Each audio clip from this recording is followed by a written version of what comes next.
twakikola omukulembeze waffe Honorable Kyagulanyi n'awandikira akakiiko k'ebyokulonda n'agitegeezaako.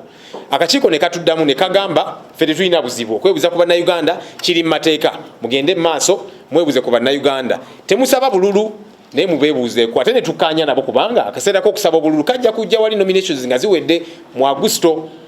Akakiiko k'ebyokulonda ekirala kyekagamba nti mutegeeze abakulu bekikwatako, abapoliisi abatwala ebitundu ebyo, ne tukkaanya nabo, era poliisi ne tugiwandiikira abakulu abatwala ebitundu bino ne tubategeezaako ku kaweefube waffe ono. Naye kyatonyamiza nnyo poliisi ate yo bwe yakola effujjo n'etagondera mateeka.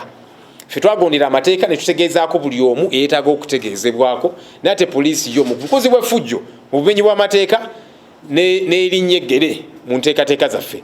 Otwali tulina okutandikira ekasangati, poliisi yasalako negamba temujja kubeerawo wano, ne batusiba ffe abamu tiyagaasi n'ebyaliwo abalala ne babakuba emigo. Poliisi negamba nti kino twakiganye kubanga mwasawo okuteekateeka okwebuza ku bannayuganda mu kisaawe. Teri tteeka ligamba nti okwebuza ku bannayuganda kulina kubeera mu nnyumba. Naye bwe twavaawo nga tugenda ate lira twali mu nnyumba mu hall, naye ate poliisi n'eryo okwebuza ku bannayuganda nakyo n'ekirinnyamu eggere. Kati ne tulaba nga poliisi ekozesa ffujjo okulemesa enteekateeka zaffe. Twaba ne ka meeting awamu ne Electoral Commission n'abakulu mu poliisi, ne tuwaayo okwemulugunya kwaffe ne tugamba naye ffe tugondedde amateeka, ate poliisi yeekwasisa empisa n'amateeka, lwaki yeekola effujjo ng'emenya amateeka? Electoral Commission akakiiko k'ebyokulonda kakakasa poliisi nti okwebuuzaako ku bannayuganda okwa Honorable Kyagulanyi Ssentamu kuli mu mateeka, amateeka kagukkiriza. Era akakiiko ne kagamba nti poliisi mukwatire awamu n'abakulu mu People Power enteekateeka zino zigende mu maaso. Ne tukkaanya nti enteekateeka zaffe empya ez'okwebuuza ku bannayuganda bwe zinaagenda okutandika, tujja kuwaayamu ne poliisi tubategeeze, tutuule wamu nabo. Era poliisi tugigamba nti ffe tetulina buzibu, mutuyite tujje tutuule awamu tukkaanye ku nsonga eno tulabe bwe tutambula. Poliisi twagiwandiikira, eno ebbaluwa gye twawandiikira poliisi nga tugitegeezaako nti tugenda kuddamu okutalaaga eggwanga nga twebuuza ku bannayuganda Honorable Kyagulanyi. Eno ebbaluwa twagiwandiikanga 14 February nga tugamba nti tugenda tandika nga 24. Poliisi twagiwandiikira nga wakyali akabanga kubanga etteeka ligamba nti minimum naku 3 ekitono ennyo, naye ffe twagiwandiikira nga wabulayo ennaku 10 nga tugamba nti kati poliisi tukutegeezezzaako wowe weetaagisa mutuyite tujje tuwayemuko nammwe. Naye poliisi twasuubira nti ejja naye ate tuwandiikira mu butongole, kubanga oli bwakuwandiikira ebbaluwa ey'obutongole ate gwe noyagala omudde mu social media mu mawulire naki, ffe tulaba nti si kyabuvunaanyizibwa kuba naffe twalisazeewo nti tujja bategeeza mu media oba ku social media, naye ffe twakola ekyobuvunaanyizibwa ne tubawandiikira. So nga poliisi nayo ne tusuubira nti nabo bajja kutuwandiikira mu butongole, naye tebakikola. Enanga ate yavaayo n'agamba nti abo twalina kusooka kutuula nabo ng'enteekateeka zaabwe empya tezinnagenda mu maaso.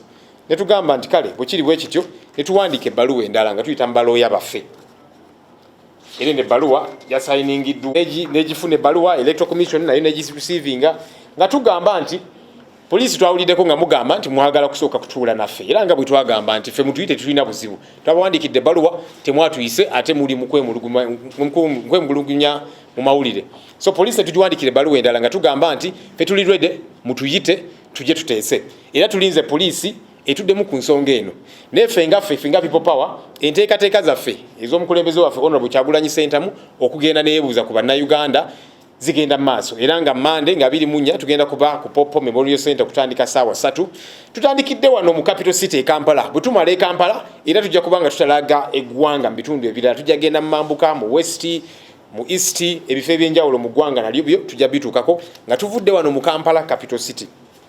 Ensonga endala gye tubayitidde okwogeramuko ye akakiiko k'ebyokulonda kafulumiza enkalala z'abalonzi, era nga bannayuganda tubakunga okugenda mukebera enkalala zino kakasa nti oli ku lukalala information gye wawaayo bwetyo bwe bagiyingiza naki pali tulina okubeerako polling station n'ebirala. So ffe nga bwe twakunga bannayuganda okwewandiisa okwetaba mu kalulu kano, era ne kaakano tubakunga nti bannaye mugende mukebera enkalala ezo mukakase nti information gye mwawaayo mweri mu system mu bulambulukufu.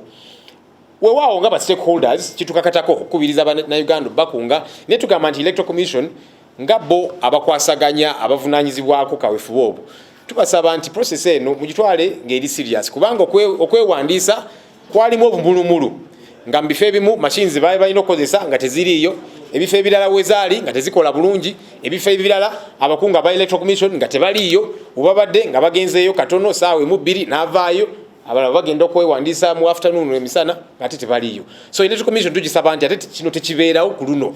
Eggulo nina ebifo binayiseeyiseemu naye nga enkalala zino abakungu oba electoral commission tebagenzeeyo, ate nga bagambye bitandika ggulo paka nga 10 March. So akakiiko k'ebyokulonda tukakubiriza nti muweeyo obudde era mulage seriousness ku kaweefube ono, abantu bamwe babeereyo, enkalala baziteekeyo, bannayuganda beebuuzeeko. Ensonga esembayo ya kalulu akagenda okubaawo mu mwezi gw'okuna April, nga ffe nga People Power tukubiriza abavubuka ekisinde kya People Power bakyaniriza nnyo. Waawo tulinamu n'abakulu abakadde nabo nga batwetabamu, batuwa amagezi, batuwabula, naye Uganda esinga kubeeramu n'abavubuka, era abavubuka batuwaniriza nnyo nga People Power ne batusembeza, era tubakunga akalulu kano mukeetabeemu ng'abavubuka babalonde osobola okwesimbawo nga chairman naye n'abalala mulonde bavubuka bannammwe such that youth structures zino nga People Power zibeereza ffe.